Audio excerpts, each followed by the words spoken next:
Hey guys, it's actually Wednesday, and this is Geeks of the Week. I'm really excited about this show, so let's get started by talking to the other geeks. Mario, love the glasses. I'm glad your puppy didn't actually get hurt, and you said that you hoped that I would do more comic book reviews, and today is that day. I picked up some more comics, so I will get to that in just a bit. Nikki, congrats on getting to do that super cool thing with the name that I don't remember, but I will soon remember it because I'll have a t-shirt with its name on it. Yeah, and don't feel bad, because I still have stuff to send all the other geeks, so yeah, we'll get to it eventually. It'll be like Christmas, whenever it happens. Steph, dearest, beloved Steph, who thinks she has crappy costumes.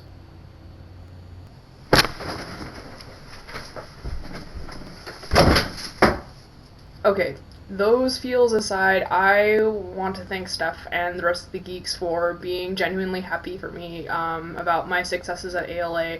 And to Steph, for you to say that I'm a role model for other cosplayers really means a lot to me. Steph is honestly one of my top role models as a cosplayer and as a human being.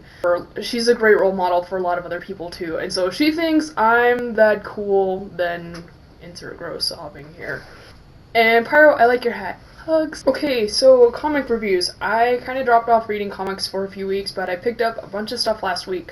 With the new Marvel Now line, I figured that, well, now was the time to start reading some new titles. So I went in looking for Avengers Arena because stuff and a bunch of other people said it was super cool, and I walked out with 3 other Avengers titles.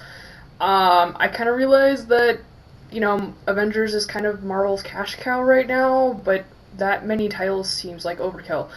I couldn't decide which ones to get, so I got all of the ones I could find, and now I will rank them and review them in the order that I recommend them. Starting with my least recommended title, that would be The Avengers. I got all excited because there's Captain Marvel over here, and it's gonna be awesome, and yeah! No, she doesn't even show up, so that's a lie to start off with. The only heroes featured in the issue were basically all the ones from the movie, and so it's like, okay, and, Black Widow has her short movie hair, okay, cool, I can deal with that. But you would think that with all these familiar faces, it would be a more enjoyable read, and that you'd get that connection with the characters, but I didn't feel any character's presence really much at all. This issue tried to cram too much into these few pages in an attempt to draw in its audience, yet I closed the issue not even really getting what was going on. Like, I couldn't remember the plot, I couldn't really remember anything about it. It just wasn't memorable. Worst of all, I felt like I'd been dropped in the middle of this universe, which is really bad when the issue says 1 on it, and not only that, it's a company-wide reboot. And the writing tries to be, poetically epic and, using big words and fancy phrasing and stuff, but it really just reads more like purple prose, almost like bad fan fiction in some places. And on top of that, I didn't really care much for the art style. I'll credit that it's really well done. They have some clearly very talented artists and colorists on this series, but the hyper-realistic style doesn't do it for me. Come on, I thought Thor was supposed to be hot. The only redeeming factor is the first page, which makes me laugh because there's a Calvin and Hobbes strip almost exactly like it. Next up, we have the new Avengers. All sorts of hyperbole up in this bitch. I don't honestly have much to say about this one. It has a more promising storyline, and I like that it gives an underrated character like Black Panther a more prominent role, but it just didn't really grab me. I may pick up the next issue and decide from there whether or not to keep reading, but we'll see. Then we have The Uncanny Avengers, which I very much recommend. It basically does everything that Avengers number 1 tried to do and failed at. It does start out feeling like you've been dropped in the middle of something, but you quickly catch up. It has a really nice balance of background information and teasers as to what's coming next.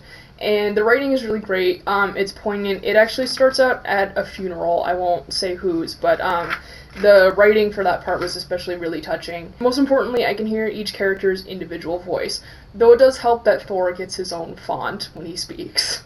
The art doesn't strike me as anything really spectacular, but I do very much like it. It's a really good balance of, realistic and I guess just what a comic I feel should look like. Funnily enough, if you hadn't seen the cover, you would think it was an X-Men comic.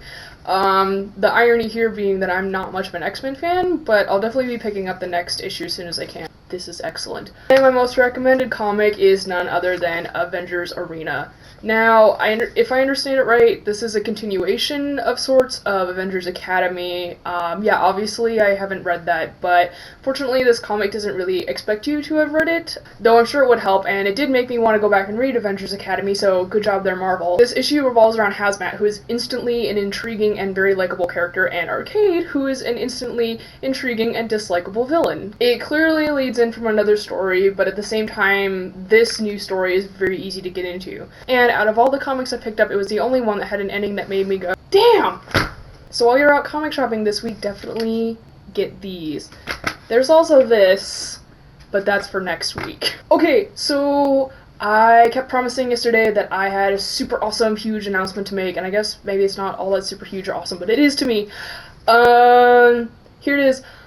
I'm going to Katsucon, and I'm so excited. Oh my god, I'm going to Katsucon. It's gonna be so cool. Yeah, I'm gonna be there working for Cosplay Shingo, of course, doing interviews and pimping out the magazine and stuff, and being awesome.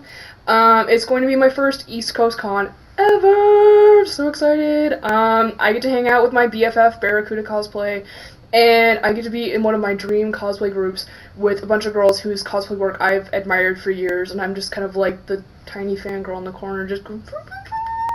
I'm super psyched, if you can tell, so if any of you guys are going to be there, let me know. I would love to meet some fans of the show, and I'll put you on the show, and it'd be super awesome. Okay, one last thing before I go. I entered a contest on AC Paradise with my Beatrice cosplay, hence the wig.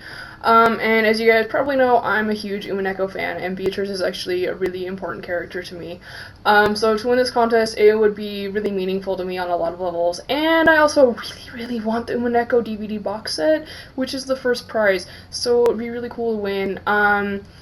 I don't really like telling people to vote specifically for me, because honestly in this contest there's so many deserving entries, and some of them are even from my friends.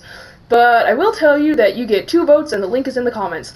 That's it for me. Love to my geeks, love to our viewers, and I'll see you guys next week.